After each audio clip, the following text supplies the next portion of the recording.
Hey guys, welcome back to another video on the Inside Spurs channel. Happy Tuesday afternoon. I hope you're well. I hope you're looking after yourself and you're having a good day still. And just want to say, if you haven't seen, I did actually release a video this morning. You do want to go back and have a little look at it. I was talking some real good stuff back there.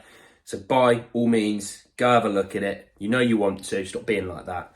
This video is actually around, Conor Gallagher again. You know you're probably sick of me talking about him. I'm a little bit sick about it as well. But we do kind of have quite an interesting report, and it's only just come out about half an hour ago, so it's quite fresh.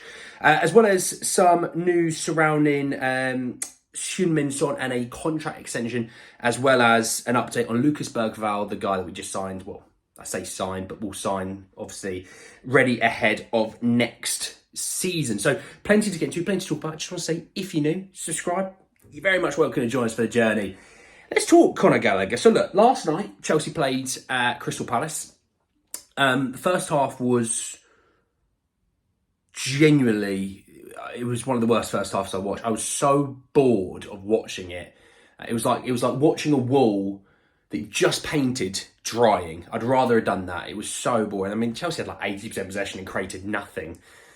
The second half was a lot better, but second half the game opened up and Conor Gallagher was maybe the best player on the pitch. And look, you know I'm a Conor Gallagher kind of guy. I like him. I think he suits Andrew's system. But it's always been this thing, would he ever come to us? And Poch even said, he's like, I love Conor Gallagher. I want him to stay. I want this, that and the other. Well, it doesn't really matter what you want when financial fair play is the issue. So Matt Law was talking about it in the Telegraph and said that Tottenham are to make a summer move for Conor Gallagher if Chelsea do not extend his contract beforehand. Plus, he said, and he was talking about the nightmare scenario over their youth product. So let me talk to you about what that nightmare situation is. So Chelsea spending a gazillion pounds on transfers over the last, ever since Todd Bowley came in. And the issue that they've had is, let me talk like Mudryk and Caicedo and Fernandes. When you sign a guy for about 100 odd million, it's not like you just write a check for 100 million, he's gone. What happens is you spread out that cost of that 100 million over however many years the contract is. So let's say it's a 5-year deal. You basically pay £20 million per year. And obviously that plays into effect. Let's say all three of them are on a 5-year deal. That's £60 million every single year for 5 years that you pay for each one of those three, right? You factor in a Batshuayi, a Disasi, you factor in Robert Sanchez, the goalkeeper, you factor in Sterling's deal, Nicholas Jackson, Nkunku, Madueke, Gusto, Lavia, the list goes on and on and on. And I probably missed out a good handful. The situation is they're not all paid off for. So a lot of money every single year, hundreds of millions of pounds every single year are paid to pay for the players they already have. All clubs do this. That's how it works. We made about 100 million on Harry Kane. We didn't have 100 million last summer. That will get spread out over the term of his contract. So that Chelsea have that. They're not in Europe.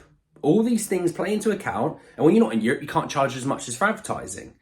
So the money that they're earning every single year is coming down, whilst the money that they're paying for players is continuing. So in this situation, put my iPad down, revenue coming down, players that you're paying for are here. You have to start doing something. You have to start raising more, either being in Europe so you can charge more in advertising, you get better quality advertising, or you need to start selling players. And the issue is you can't sell a Caicedo, who you bought 100 odd million for last summer. Can't sell them for 70 million this summer and go, we've got 70 million in the bank account. No, you don't. Because if it was 20 million that you pay for every single year for Caicedo, let's say it's that, and you sold them for 70 million, by the summer, you've only paid off 20 million. So actually, you selling for 70 still has 18 million on the books. Therefore, you're actually not making any real money towards financial fair play. And Chelsea need to supposedly raise about 100 million. How you do that is from academy products because they're completely free and all profit. So for Spurs, have no FFP issues. You know why? Harry Kane. You forget he's an academy product. You sold him for 100 million. You look at players like Japhet Tanganga. Harry Winks is another one that you had for last summer for 10 million. And even though we bought Maddison for 40, we sold Harry Winks for 10. So we actually made 10 million towards our financial fair play there and then, straight off the bat. You think Jaffet Tinganga's another one. Troy Parrott could be another one. You know, if we would sell of a Skip, let's say if you sold Skip for 20 million, that's 20 million to financial fair play, all profit. Whereas if we were to say, look, we bought Werner for 15 million in the summer. Let's say we sold him next summer for 10 million. You might break even, right? That's kind of how it works. So with Chelsea needing to raise 100 million, Ian Maatsen, the player who's at Dortmund, the left back, supposedly they want to sign him on a permanent. I think his buy option is 35 million, right? Okay, let's say that was all 35 million, all yours. Well done, lads. You still need to raise 65 million. By the way, this isn't just 100 million this summer and you're all good. No, they have to do this every single year now. Have to keep raising money so that financial fair play doesn't absolutely come down on them. So that's why when you look at Reece James, academy product, you know, letting Thiago Silva go helps them with the wages. They can start clearing that off. That will help them a little bit. Conor Gallagher is the linchpin of it all. And that's why Spurs are looking at it. If he doesn't sign a new deal, which if he does, they need to raise money somewhere. And I don't know where they're raising it. Because they're not in Europe. I think they're 10th. They need to get to at least 7th or whatever. And even then, the Conference League doesn't give you a lot more money. It gives you a bit more of an opportunity to raise revenue from advertising and obviously game day. But it's not going to give you a ton. So Europa League and onwards is what they really need. The Champions League would fix a lot of their issues, but they're not getting Champions League football. So that's why Spurs are looking at it and going, go on, sign him to a new deal then. And Chelsea don't want to give him a big pay bump because it hurts their financial fair play situation. Spurs are sitting there waiting basically until they can pick them off because they have to get rid of him. And I think Spurs will get him this summer because they need to get rid of him. Moving on, Heung Min Son contract extension news. Now obviously Heung Min Son has an option to have it extended for a year regardless, which they'll take obviously. But Paul O'Keefe was sort of on Twitter, and Paul O'Keefe's grand for this, and he was talking in and around people, and someone sort of tweeted him saying, but are they going to renew his contract for at least 2 more years? I mean, I don't think he is that old yet. And he responded, yes, they've already had positive talks a few times. So look, I think he'll get a contract extension. He's been made captain. You don't make someone a captain for a year or 2 years. He's going to be here for a few, 3 or 4 even. Yes, into his early 30s. But I think you'll find that because he's so important for the face and the public viewing of Spurs. And honestly, being one of Spurs' best players still helps that as well. Look, when Sonny's hot and ready and rocking and rolling, we're ready and rocking and rolling, aren't we? Let's be honest. And that's why when you play a Man City or you play a Liverpool that are going to press hard, you stick Son in over the top, that's when Spurs are cooking. So yes, but I think he'll get a contract extension. I do think so as well. And this finish off with Lucas Bergvall, and it came from Football Insider exclusive.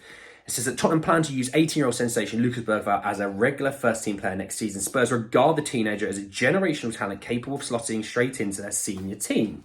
Now, I was thinking about this. Follow me. We're going on a little trip, okay? Hold my hand if you need to. Maybe don't. It's up to you. Looks like Pierre Højbjerg will be going in the summer, right? So that's, you remove a midfielder, you actually need to replace him. He's been Mr. Dependable. He's not missed a game of football, really. He's always been there. Okay, well, let's say Lucas Bergvall's his replacement. So you've got Bentancur and Bissouma. Let's say they're the 6s. You've got Lucas Bergvall and Pape Matar as the 8s. You've got Skippy floating between the two, which I like Skippy floating between the two. I know he's maybe not everyone's cup of tea, but I think as spare parts, I have no issues because he is homegrown and all those things. They do help. So you think of the other 10 role and you think, they've got Madison Lo Celso. But if, let's say, Lo Celso doesn't wow and he's going to be sold in the summer, you're going to need to replace him. Right? Does Lucas Bergvall go into that 10 role? Is he an 8? Is he a 6? Is he a floater? And Ange talked about how he wants people to be able to float between the positions. You know, you could put Bentancur a little bit at the 10 if necessary. You could have Kulusevski filling in there from time to time. You could have Conor Gallagher sitting in there and going between a few different positions. And I think that's what Spurs want. They want the 3 midfielder roles near enough being able to play by everyone. Now, you're not going to have Madison playing as a 6, but Madison could drop into the 6 and pick up the ball, which we saw against Brighton. Van Hecke was tracking him the whole time. If you had a Gallagher, he has the ability maybe not to be a 6, but again, could he pick the ball up and drive with it? Yes, he could. That's why he fits the 8 or even 10 role beautifully. You know, you think of You think, let's say if Conor Gallagher and Pat Massar is your 10 and 8, you're pressing to every single corner on this pitch for 90 minutes back and front. Gallagher has an engine on him. That's why it suits us. You've got Bergvall, who we're going to take time to nurture, but he's going to get some regular minutes supposedly next season. And if we have Europe, you need the options off the bench as well. You know, let's say if you accounted for 2 injuries at all times in defence, midfield, attack, that's why you need a big squad. That's why you'll have a Skippy kicking about. Because, you know, you go, let's say we're Bentancur's injured and Sarr's injured. Well, you've got Skippy on the bench. You have Gallagher, you have Madders, Bergvall, Basuma, you know, maybe another young option off the bench as well. I don't mind that whatsoever. You know, in the attack, if you're down that, you know, you've got options in the attack.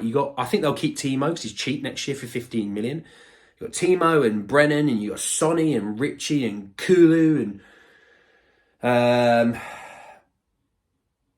yeah, I said Johnson, didn't I? Yeah, Werner and Johnson, Kulu and Sonny, Richie and Sonny. Sorry, Kulu. You know, you got Brian Hill. I think he'll probably be gone in the summer. So that's when you need a winger, and that's why they're looking at winger as well. So yeah, interesting. I'm happy to see a bit of Lucas Bergvall. I said it. But guys, then I hope you enjoyed. Drop a like on the video. If you'd hit me in the comment section below your thoughts and feelings about the Conor Gallagher situation. It looks like Spurs are circling the water like a shark. Obviously, you've got the situation in there with Lucas Bergvall and all that, and obviously Heung Min getting a new contract. I want to thoughts and feelings about it all. Subscribe if you're new and hit the notification for more. But guys, in the video, I'll see you all very, very soon. Take care, guys.